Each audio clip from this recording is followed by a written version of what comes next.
We are headed toward a cashless society. We are headed toward, if you want to call it, the mark of the beast. You're not going to be able to do business without some type of card, some type of chip.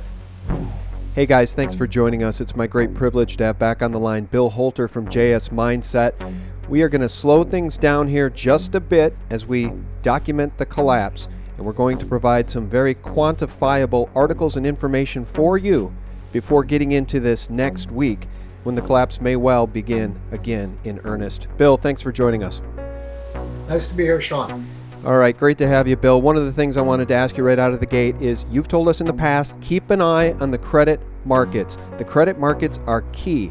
And I've got an article here, Bill, from Zero Hedge. Distressed bonds accelerating at alarming pace, market warns. 26% of the entire high-yield bond universe is now at distressed levels. I wanted to start there. What's your take on this information? Well, first off, that's the global credit markets. That's high yield debt worldwide. So a little over a quarter of all high yield debt is now considered distressed. And the chart that's with that article, if you look at that, the important thing to take away from it is a company that has stock and also has debt, bonds. The credit investors are far more intelligent than the stock investors. They actually look under the hood. And when looking under the hood, if they see something broken or something they don't like, they're liquidating the bonds. And that's why the chart looks like that. That's why more and more bonds are weakening in value. Yields are going higher because those that are actually looking under the hood to see the financials of some of these companies are selling them off. All right, well then connected to this, Bill, is the idea that if credit is right, the S&P is facing a 40% crash. There's a disconnect between the bonds and the levels that we see the S&P still trading at. Can you describe what might lay ahead for stocks in general if this trend continues? Yeah, just to catch up to where the credit markets are, we need a 40% drop in the equity markets. That's just to catch up. That's not going forward. Going forward, are these bonds going to bounce? Are the yields going to come down? Are they all of a sudden magically going to become financially healed? No. What if you look at the curve on that chart? We're breaking down. The credit markets are breaking down. So if the stock markets were to catch up, it's a 40% drop. If the bond markets continue to deteriorate, which it looks like they will from a chart standpoint and also from just a fundamental standpoint, a business standpoint, you get further weakness in the credit markets, and that means the stock markets have even further to catch up or catch down.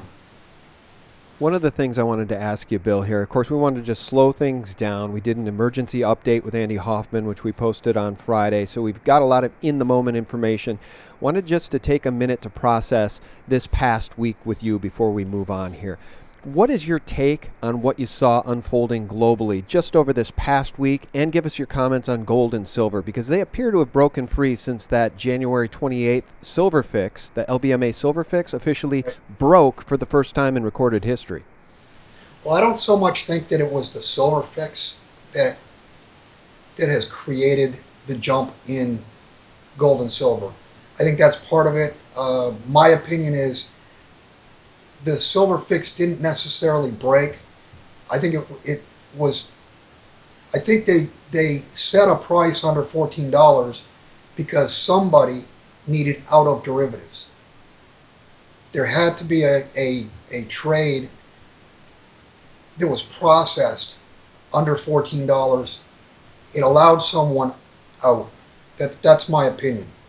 The tone in the gold and silver markets have really changed since Japan announced negative interest rates. And that just makes sense because if you've got negative interest rates, then your cash, whether it be yen or euros or dollars or whatever, why would you want money in the bank if you know 6 months from now, a year from now, they're going to bleed the account 1, 2, 3%. You know you're going to get back less. Why not just take the cash and stick it under your mattress? And then going one step further, all of these governments are telling you we want to debase our currency.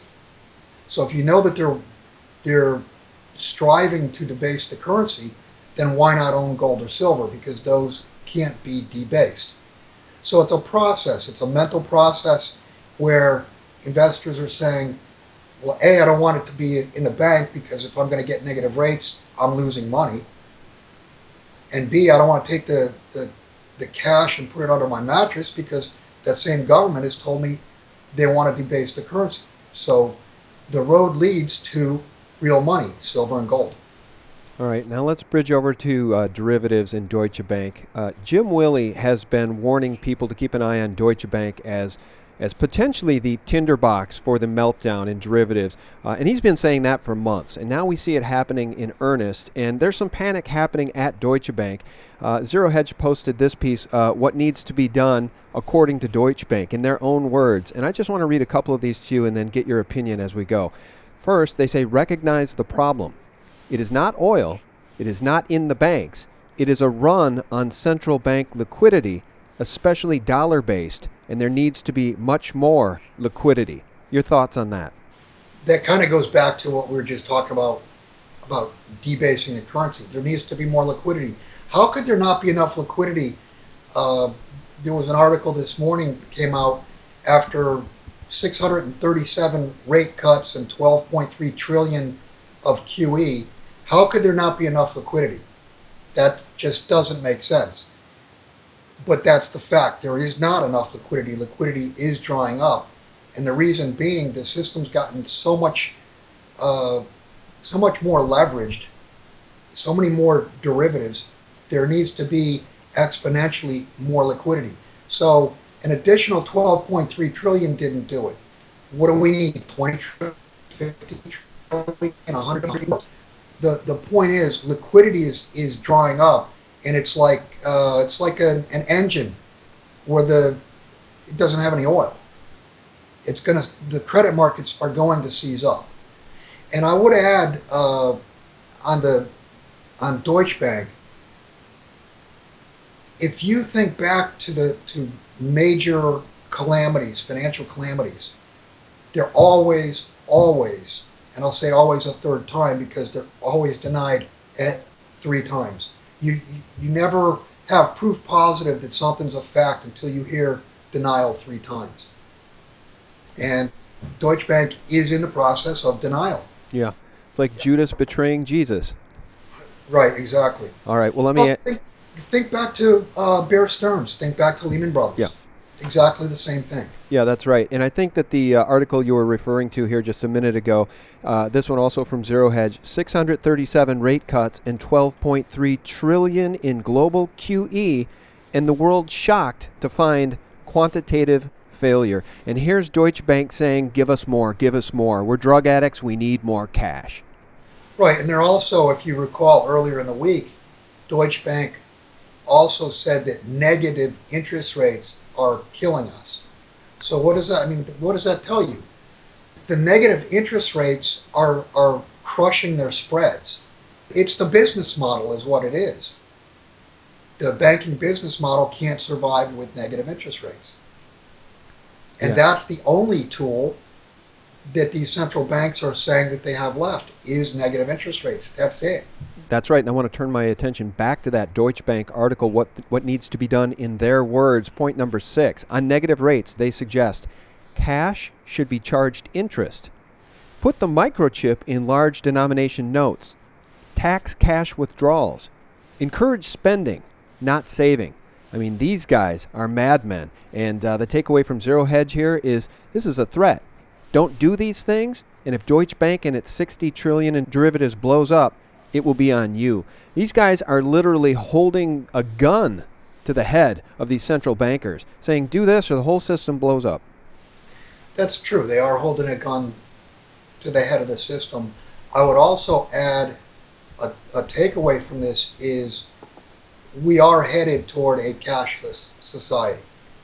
We are headed toward, if you want to call it, the mark of the beast.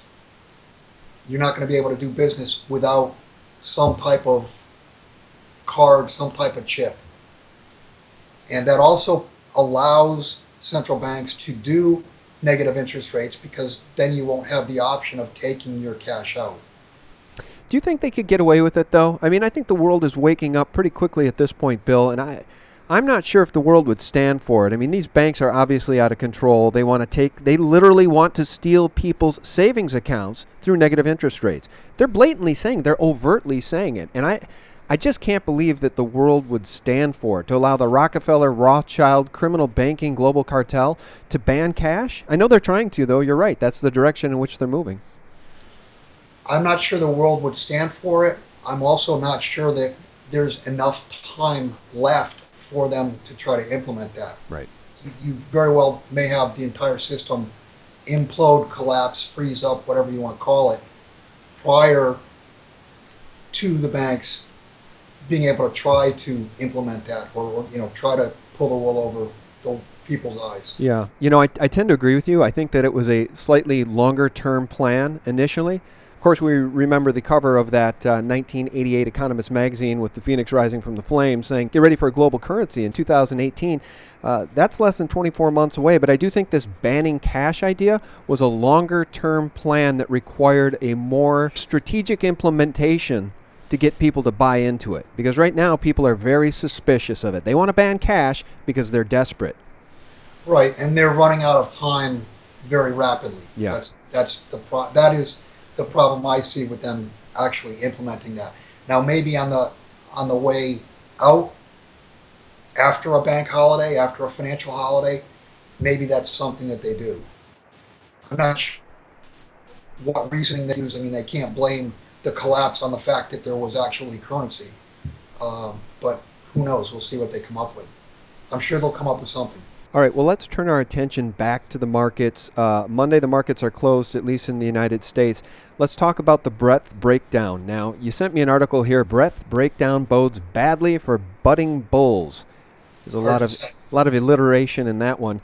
Let's talk a little bit about that. The decline of the S&P, the decline of the New York Stock Exchange, the advanced decline lines are falling. This does not bode well. I mean, you take into account the credit markets that we already talked about.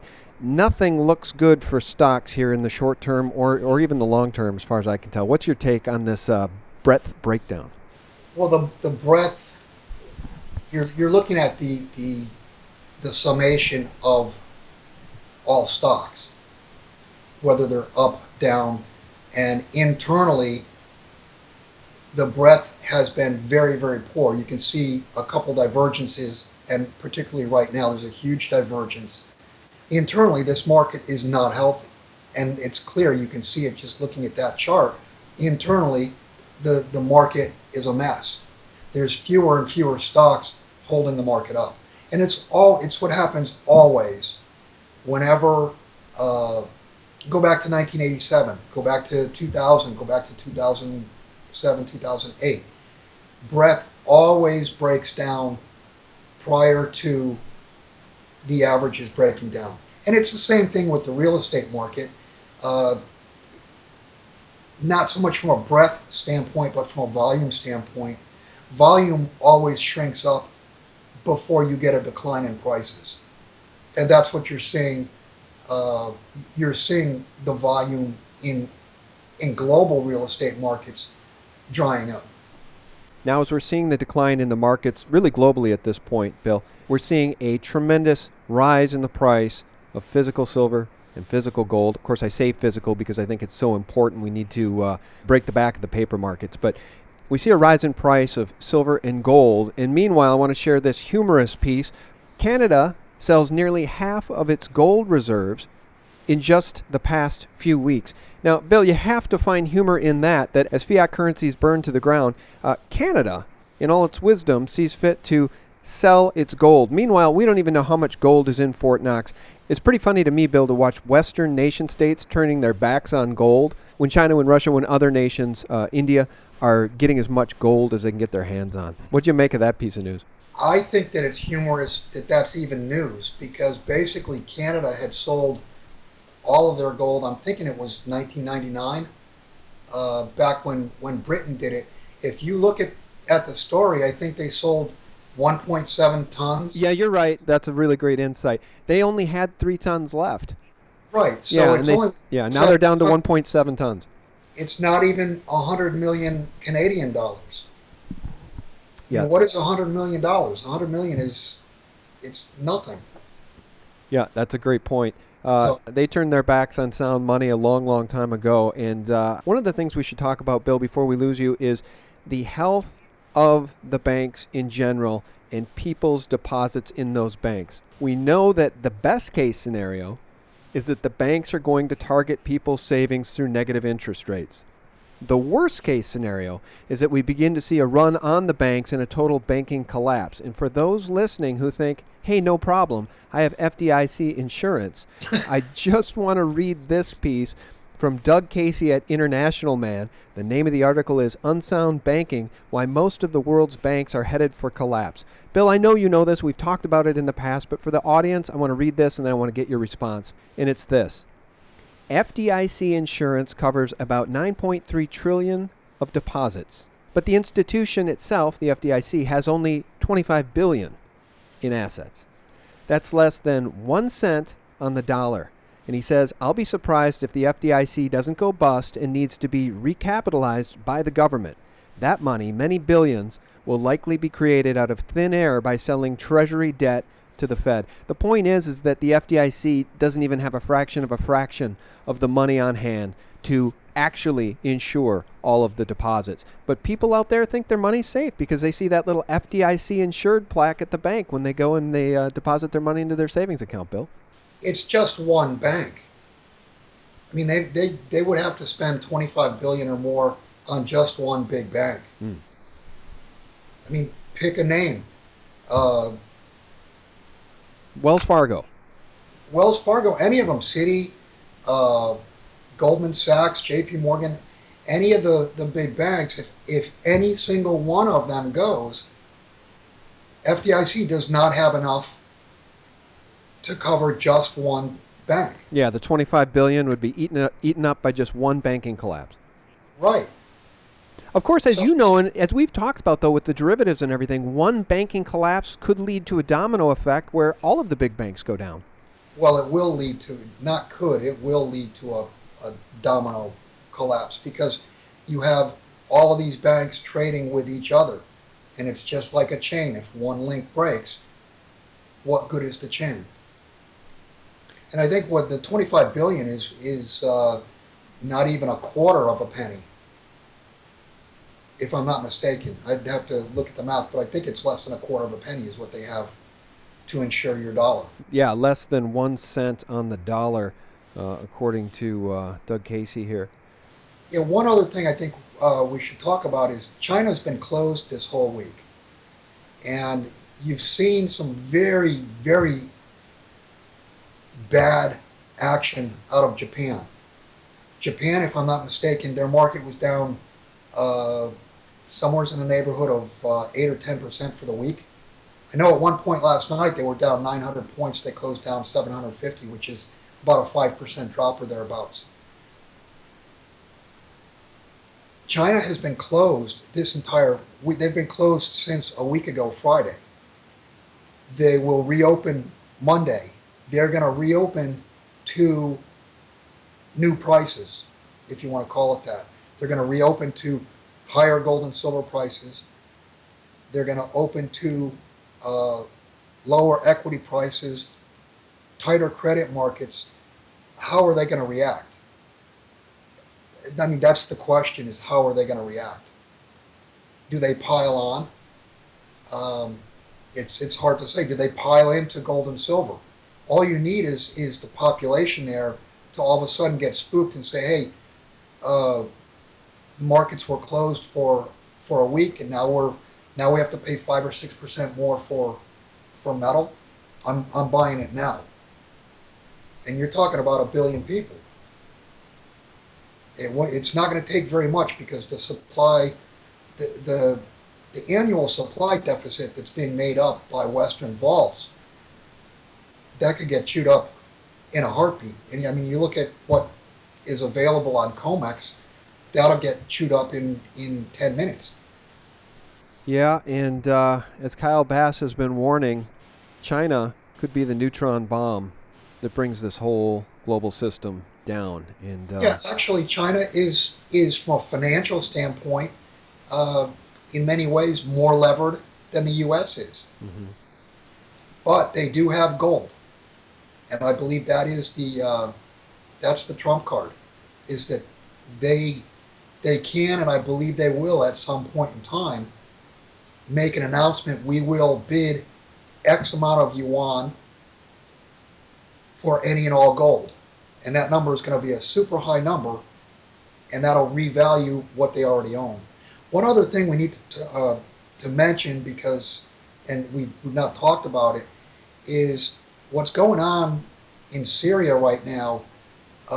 You've got Saudi Arabia amassing literally their entire armed forces on the border.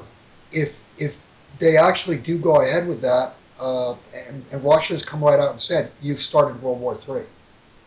So that definitely bears watching. Yeah, it does. And, we've kept our eye on Saudi Arabia and discussed that criminal nation and its backing of terror for a very, very long time. It wasn't long ago, Bill, that the intelligence chief of Saudi Arabia, Prince Bandar, threatened the Olympic Games and threatened Putin by overtly saying that he could promise no terror at the Games because they control the Chechen terrorists as long as Putin didn't interfere with Saudi's aims in Syria. This is a chess game that's been going on for a very long time, and for anybody paying attention, watching SGT report in the alternative news media, anybody paying attention knows Saudi Arabia is a chief sponsor of global false flag terror. And for them now to be posturing as though they are going to invade Syria in a ground invasion, with Russia saying, if you do this, it's World War III, is extremely troubling. You're absolutely right, and it's something we need to keep our eye on. We need to be talking about it because these madmen are going to take us directly into World War III. Putin's not going to back down, Bill. No, it's important to keep your eye on it because even if you just look at the last year to 2 years, Mr. Putin pretty much has done what he said he would do and has not done what he said he won't do. Um, he's not someone to push. And if you look back at over the last 6 or 8 months, uh, Sergei Glyzev has said, "Don't push Russia," and the response will be, uh, if you want to call it a financial truth bomb. Oh, And a financial truth bomb? yes, Okay, well, that would be interesting. I don't know how many more financial truth bombs this establishment can take because the financial truth is a lot easier to come by than, say, 9/11 truth. But, it's the false flag terror that these Saudis are particularly good at. But I would like to see some truth bombs dropped by Russia. The sooner the better. well, it's one of the things I've written about, and I firmly do believe that there there is intelligence. I can't imagine that Edward Snowden would be allowed to live in Moscow unless he was giving some type of intelligence to Russia. And it's my opinion that over time they have amassed intelligence that will, uh, if it gets out, will enrage people. Mm-hmm. It'll enrage the average person. Last question I wanted to ask you for your opinion on this. I'm not sure if you follow Cliff High's WebBot project. It's something we've been following for a very long time.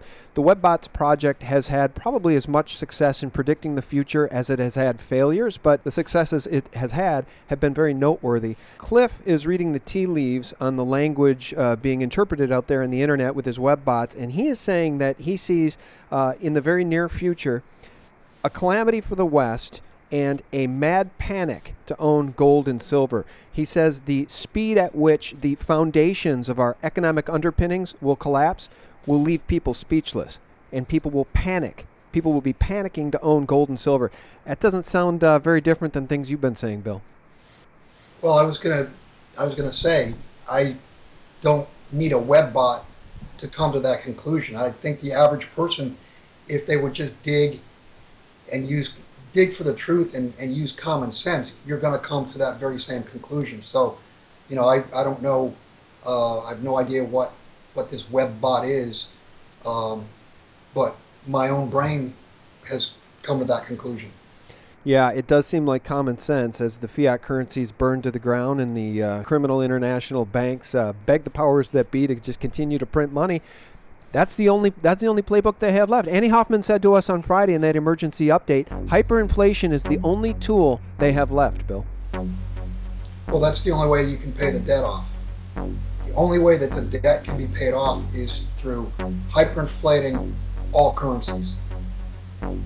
It's either that or all the debt gets defaulted on and canceled out. The debt will be canceled out one way or the other, but history shows governments always choose the hyperinflation route. Yeah. Well, what we wanted to do in this interview, guys, is just present the facts as the collapse continues to speed up. And it's sad days, I think, are ahead of us. Our guest has been Bill Holter. He's over at JS Mineset. Bill, remind us how people can read your original material and Jim Sinclair's material over there. You can go to www.jsmineset, JSMINESET.com. Well, Bill, I want to thank you very much for your time. You know how much we appreciate it. Guys, thanks for supporting us over at sgtreport.com. And, of course, you can visit Bill Holter and Jim Sinclair directly at jsmineset.com. We're all in this mess together, and we're doing our level best to get you real news, honest news, the antidote to corporate propaganda, 24 hours a day, 7 days a week. Thanks so much. I hope you all have a wonderful and blessed week ahead. Batten down the hatches. It's coming. God bless.